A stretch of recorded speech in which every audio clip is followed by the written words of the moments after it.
Undefeated Penn State travels to Iowa to play the undefeated Iowa Hawkeyes.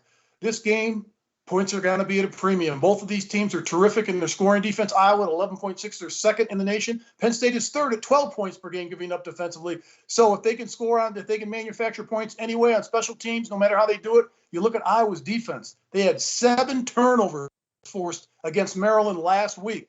5 of those by quarterback Tualia Tagovailoa. But if you look at this football team, they capitalized on it, put up 51 points on that team. Iowa's not a high-scoring football team. If you look at what Kirk Ferentz has done, they just find a way to win. Their defense is outstanding. Their defensive coordinator, we talk about him, Phil Parker, every week. 27 consecutive games that they've held their opponent under 24 points or less. And if you look at those 11 consecutive wins, this is a team that knows how to win on the road and at home, and they're much better at home. We know that. On the other side of the coin, Penn State has to travel. James Franklin may be thinking about the USC job. The rumors are out there, but I don't think he leaves. I think he stays at Penn State because he's built a really good system there. Sean Clifford, his quarterback, can do it with his arm and his legs. This is going to be a competitive game, but I think the team that has the ball last and kicks that field goal last wins. This will be a low-scoring affair. Iowa is favored by 2 points. I think Iowa wins this game 10-7. I think it's going to be more high scoring than that. We talk every week. I talk about O'Brien, the offense coordinator down the back, and I talk about Phil Parker, the defensive coordinator in Iowa. He just does it week in and week out. Forcing 7 turnovers. You have to have some help from the offense in order to do that, and that certainly was the case against the University of Maryland. I think Petrus is an underrated quarterback, Mark. Won 21 out of 30 for 259 yards last week.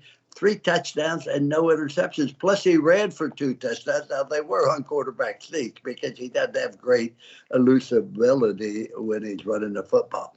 I think that Iowa is a hard place to play. But let's look at Penn State.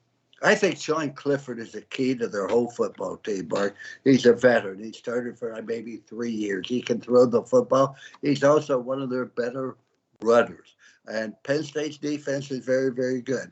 However, when I look at this game, I think it will come down to the fact that who is going to make the fewest number of mistakes. And I got to go with Iowa.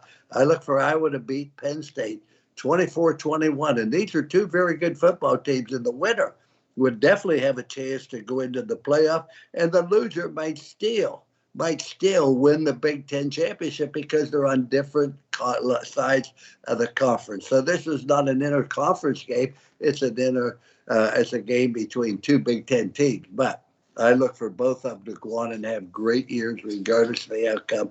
But Iowa does prevail.